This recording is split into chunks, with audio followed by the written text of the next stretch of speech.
뭐라고 하죠? 엄마 아빠 처음에 전도될 때 어떠셨어요? 그걸 물어봐. 그러면 엄마 아버지가 대부분 이러실 거예요.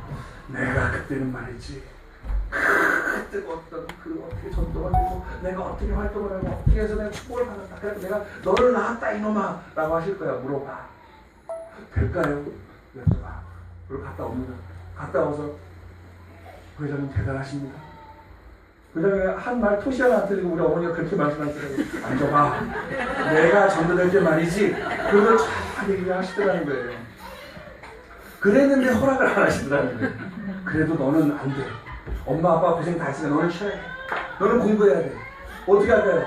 그럼 2차적으로 이걸 물어봐. 아마 제가 취임사 때 했던 이야기.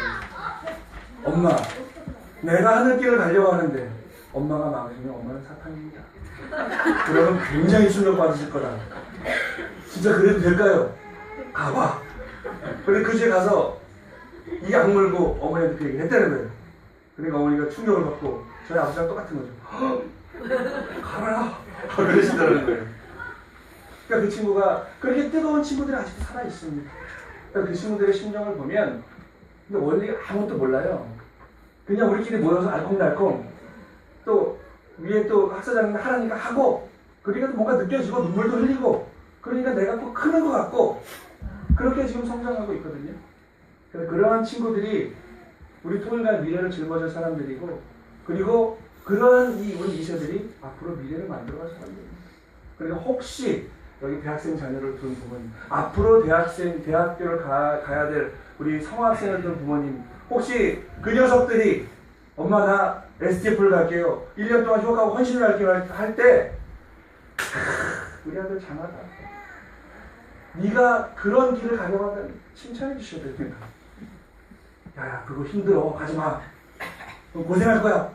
왜 네가 나와서 버스를 타고 승객 여러분 안녕하십니까. 욕을 먹고 손가락질을 당하거든요. 왜? 우리 아들이 왜? 근데 그렇게 손가락질 받은 애들이 성장합니다.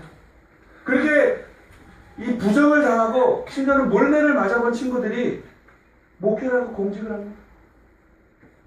여기 계신 우리 슈퍼님들은 그렇게 혹시나 내 아들이 내 딸이 그렇게 하나님 뜻을 위해서 가려고 할 때 절대 부정하지 마시고 박수 쳐주시고 엉덩이 두드려주시는 그런 우리 부모님들이 되셨으면 좋겠습니다. 저도 하나 좀 간증하려고 합니다. 제가 27살 때 우리 큰 아이가 이제 막 태어났습니다. 6개월이 채 안 됐을 때 해외 선교사로 이제 캐나다를 나가야 되는데 이거 아들도 태어났고 우리 집사람한테도 미안하고 근데 제가 지금 이 선교사 활동을 나가지 않으면 평생 목회하면서 후회할 것 같더라고요. 그래서 불러놓고 이야기합니다. 나 나가도 되겠냐고. 그랬더니 갔다 오라고 그러더라고요. 그래서 갔습니다. 갔는데 캐나다에 센터가 없어서 30명 선교사가 갔는데 2명, 3명씩 19집에 홈스테이라는 거예요. 그러니까 이 통제가 안 되죠. 활동도 안 되고 한번 연락하기도 힘들고 그래서 우리가 센터를 사자. 맘물 먹기로 하기로 했습니다. 근데 캐나다 토론토는 뭐 큰 도시가 아니기 때문에 좀 이렇게 맘물 먹기로 할 수 있는 시장이 한정되어 있습니다. 그래서 어디로 가느냐? 유럽으로 가자. 그래서 30명이 6명씩 5팀을 나눠가지고 2달씩 갑니다. 2달 갔다가 돈을 가지고 들어오면 또 그 다음 팀이 또 가서 2달 하고 그렇게 1년을 보냈는데 제가 이제 2번째 팀으로 갔는데 제가 나이가 제일 많았습니다. 저는 이제 맘물 먹기 좀 싫어했습니다. 너무 싫어했어요. 너무 이 사람들한테 말 거는 것도 그렇고 야 너 뭐 통일교인지 문선명이가 어쩌고저쩌고 그게 너무 싫은 거예요. 도망가고 싶고 그래서 제가 제일 어른이고 제일 팀장이었지만 저는 그 유럽으로 날아가는 비행기에서 기도를 합니다. 하나님 저는 이번에 독일 유럽 가서 알프스 보고 열심히 놀다 오겠습니다. 제가 지금 생각해도 이 선교사가 그런 기도를 하는 게 참 어리석어요. 너무 하기 싫으니까. 근데 목사님은 가라고 하니까. 기도를 합니다. 단판 기도요. 그 네덜란드 항공을 타고 제가 독일 프랑크푸르트 가는 비행기 안에서 하나님, 저는 이번에 재밌게 놀다 오겠습니다. 하나님이 지어주신 그 알프스 아름다운 풍경을 보면서 열심히 하나님을 느끼고 오겠습니다. 뭐라고 하지 마십시오. 저는 푹 쉬다 옵니다. 그리고 이제 프랑크푸르트에 내려서 또 2시간 비행기를 타고 미넨 공항에 내렸는데 우리 간사님이 봉고차를 딱 우리를 또 왔어요. 10시간을 비행기 나가서 얼마나 피곤합니까? 그런데 우리를 태우고 우리 센터로 가야 되는데 어느 광장에다 내려놓더니 2시간 동안 그림을 파라고 하는 거예요. 도착하자마자. 그래서 근데 우리 간사님이 제 학교 1년 후배였어요. 군대를 짧게 갔다 와가지고 미리 공직이 시작한 거죠. 그래서 제가 다시 이제 후배지만 공직자니까 모셔야겠다 그랬는데 도착하자마자 죽을 것 같은데 내보내니까 이리 와봐. 야, 너무하지 않냐. 어떻게 좀, 야, 어딘지 모르는데 오자마자 그렇게 내보내면 죽으란 얘기냐. 그랬더니 선생님 하셔야 됩니다. 나갔어요. 우리 6명이 나갔는데 5명 우리 후배들이 그냥 방황하다 왔는데 오기가 생기더라고요. 아마 그 간사님이 저보다 선배거나 제가 모르는 분이었으면 아마 저도 그냥 그렇게 에이 첫날이니까 그래 방황 올 텐데 이 후배 녀석이 우리 공직자라고 저한테 막 오기가 생겨가지고 그 있는 이 저녁 무렵이었거든요. 식당이나 식당, 가게랑 가게 다 들어가서 제가 5장을 팔아왔어요. 그러니까 그 간사님도 그냥 속된 말 하면 어디 한번 경험해봐라. 그렇게 내보낸 건데 제가 5장을 팔아오니까 움찔하더라고요. 그리고 이제 거기서 그 다음날 이틀 동안 수련을 받고 다시 이제 만물복귀로 나갑니다. 그렇게 일주일을 했는데 어느 날, 그러니까 2달 동안 식사가 아침에 빵, 점심에 우리가 싸서 간 빵, 저녁 빵 이렇게 빵만 먹는 거예요. 왜냐면 봉고차를 타고 봉고차 안에서 자고 거기서 또 아침에 그 휴게소에서 대충 씻고 이러고 나가니까 참 쉽지 않은 거죠. 일주일을 그게 보내니까 갑자기 이제 점심을 먹으려고 어떤 마을 벤치에 앉았습니다. 혼자예요, 다 혼자. 빵을 한 입을 딱 물었는데 뭔가 으슥한 느낌이 들더니 진짜 뭔가 제 몸 안으로 확 들어오는 느낌이 드는 거예요. 그래서 갑자기 그 순진했던 제가 갑자기 돌변하기 시작해요. 혼자 있는데 뭐야 이거 내가. 집에 가면 한국 가면 엄마 아빠도 있고 우리 토끼 같은 자식도 있고 우리 마누라도 있는데 내가 이거 남의 나라도 말도 안 통하는 뭐 안 해 나 안 해. 그리고 벤치에 누워버렸어요. 뭐? 하나님 아니 뭐 알아서 하세요. 난 몰라요. 그리고 딱 누워서 이렇게 딱 있는데 갑자기 자 지금부터는 싫어합니다. 저는 영적인 사람도 아니고 좀 무딘 사람인데 여기서 진짜 싫어합니다. 독일의 가을 하늘에 아니 그 봄 하늘에 구름 한 점 없는데 누워서 난 안 해 그러고 딱 하늘을 봤는데 거짓말처럼 요만한 먹구름이 저를 보면서 오는 거예요. UFO처럼. 꿈이 아닙니다. 제가 직접 접한 거예요. 네. 보더니 제 위에 쓰는 비를 내립니다. 그 마른 하늘에 진짜 한 직경 2-3m 되는 먹구름이 와서 제 위에서 비를 뿌리기 시작합니다. 그걸 본 제가 어떻게 했어요? 펄떡 일어나서 거기서 그 마을 한가운데 통성기도를 합니다. 아버지 죄송합니다. 아버지 저를 믿고 선교사로 이곳을 보내놨는데 아버지의 성전을 짓고자 이곳에 보내놓은 제가 그것도 제일 선배가 팀장이 안 하겠다고 죄송합니다. 막 회개기도를 했어요. 그러니까 그 먹구름이 웃으면서 싹 그리고 나서 얼마나 제가 살이 떨렸겠습니까? 그리고 그날 들어와서 이 간증을 아무에게도 못 하겠는 거예요. 왜냐면 얘기해버리면 다 그게 다 떠나버릴까봐 그 감동이. 그래서 제가 그날 밤에 기도할 때 기도합니다. 아버지 이런 먹구름 말고요. 정말 아버지가 살아계심을 좀 보여주시면 정말 제가 더 진하게 미친 쓸 텐데 아버지 한번 보여주십시오.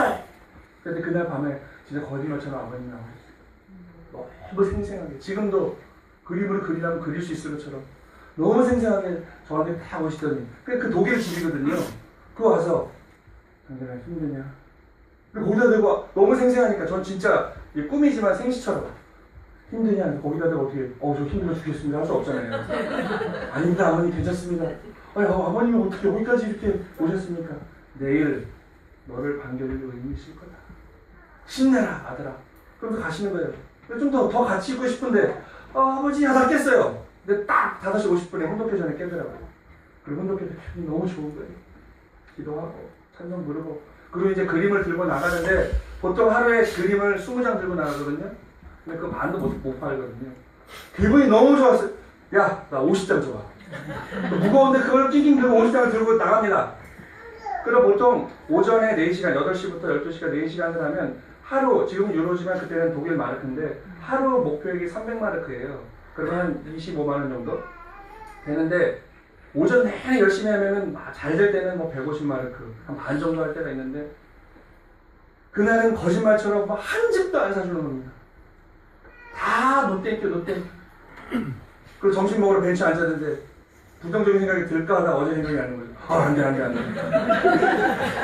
네, 하늘이 아버님이 함께 하실 거라고 했으니까 점심 먹고 또 열심히 나가자. 둘째 이제 점심을 먹고 투입을 했습니다. 첫째 집 띵동띵동 뭐 설명했더니 나인단케가 이제 노땡큐라는 얘기입니다. 둘째 집 나인단케, 셋째 집 띵동띵동 안 나오는 사람이 띵동띵동 3번에는 안 나오게 돌아가려고 봤는데 문이 싹 열려요. 그러다 90 넘은 할머니가 지팡이를 짚고 나와요. 백인 할머니, 독일 할머니입니다. 나오시더니 저를 딱 보고 지팡이를 던지자마자 저 한마디도 안 했습니다. 제 손을 붙잡고 울기 시작하는 그 할머니가 한 10분을 울었나? 저는 오전에 꽝 쳤기 때문에 빨리 팔아야 되는데 이런 할머니는 안 사주거든요, 거의. 왜냐하면 독일도 시골이 젊은이들 다 도시로 나가서 예, 할머니들밖에 없어요. 그럼 붙잡았다 운다 이건 분명히 내 집 들어달라 이거 거거든요. 근데 이제 10분 더 또 힘도 세셔. 빼려는데 빠지지도 않아요. 잡더니 왜 우시냐고. 그래서 저는 이제 대화를 해야 되니까 독일어는 제가 모르면서 영어를 할 줄 아십니까? 그랬더니 처녀 때 20년 동안 미국에 살았다는 분 영어를 잘하시더라고요. 얘기를 합니다. 왜 우십니까? 왜 우십니까? 이 할머니가 이제 정리를 하더니 자기가 어젯밤에 꿈을 꿨다는 꿈을 꿨는데 웬 생전 보지도 못한 동양인 할아버지가 머리가 후떡 보이신 동양인 할아버지가 나타나서 내일 이 독일 마을에 너를 찾아올 동양인 청년이 있을 거다. 그 청년은 네 조상들하고 하나님이 다 해서 보낸 청년이니까 지극정성 밥을 해줘라. 그리고 그 청년이 뭔가를 들고 있을 거다. 그걸 다 사줘라 그러시는 거예요. 저도 어젯밤에 꿈을 꿨는데 얼마나 제가 또 가슴이 막 뛰겠어요. 그래서 제가 지갑을 꺼내서 혹시 그 할아버지가 아버님 조명을 보여드리고 이 사람이 그 할아버지가 맞다고 거기서부터 저랑 통곡이 벌어진 거예요. 저랑 무등표 안고 30분을 울었어요. 그렇게 울었더니 옆집에서 신고한다. 경찰이. 아니 그 독일 마을에는 동양인 사람이 거의 없거든요. 근데 제가 와서 할머니 뒤뚱뚱만 울고 있으니까 그리고 이제 경찰이 와서 뭐냐 해서 이제 할머니가 설명을 돌려보내고 그 할머니가 눈물을 훔치시더니 내가 너한테 따뜻한 밥을 해주고 싶다고 해서 들어가서 지극정성 밥이 아니었지 이제 피자를 이렇게 두꺼운 피자를 제가 한 판을 다 먹었습니다. 그리고 가려고 하는데 잠깐 너 뭐 들고 온 거 있지? 예, 어제 그분이 그거 다 사주라 그랬다. 그게 하나 그림 하나에 20마르크거든요. 50장 갖고 왔는데 그걸 가지고 다 사줬습니다. 1000마르크. 그 할머니가 그걸 다 사시고 나서 90이 넘으셨는데 보내기 싫은 거예요. 그 할머니는. 저도 떠나고 싶지 않고. 근데 우리 또 그 다음 라운드를 또 마무리복귀 해야 되니까 헤어지면서 제가 그런 얘기를 했습니다. 아마도 죄송하지만 할머님이 이 지상세계에 있을 때는 저랑 다시 못 만날 것 같습니다. 그냥 저도 떠나야 되기 때문에 나중에 저 세상에 가면. 그러니까 제가 그 얘기를 했어요. 어제 꿈에 본 그분이 통일교회 레버런 분이시고 그분이 메시아다. 나중에 우리 천상세계에서 다시 만나서 꼭 내가 할머니를 찾아가겠다. 그런 이야기를 한 그런 경험이 있습니다. 그래서 제가 그 일을 겪고 나서 지금도 15년, 16년이 지났는데 아직도 제가 저를 움직이고 있는 그 원동력이 됩니다. 그래서 그 내용을 볼 때 우리가 아까 전에 말씀드렸듯이 말씀을 이해하고 믿고 그리고 믿었다고 하면 실천을 한다면 지금 우리 이 초창기 때 벌였던 그 많은 역사들이 있지 않습니까? 그 역사들이 지금 우리 2세 시대에 이 젊은 뭣도 모르는 2세들한테도 벌어지지 않을까 저는 그렇게 확신하고 있습니다. 근데 그 확신이 터지기까지 우리가 준비 기간이 좀 필요한 것이죠. 그러니까 우리 좌절하지 마시고 많은 섭리적 또 책임이 부모님 보로도 떨어진다고 해서 왜 우리는 이렇게 힘들어하면 되지? 라고 치부하지 마시고 우리가 그 부모님의 꿈을 이루어드리는 그런 진짜 아들딸을 참는 아들딸이 됐으면 좋겠습니다. 신종족적 메시아 솔직히 이거 저도 감이 안 옵니다. 근데 어머님은 이 한마디 때문에 지금 매일매일 눈물을 흘리고 계십니다. 그래서 우리가 이 신종족적 메시아 완수가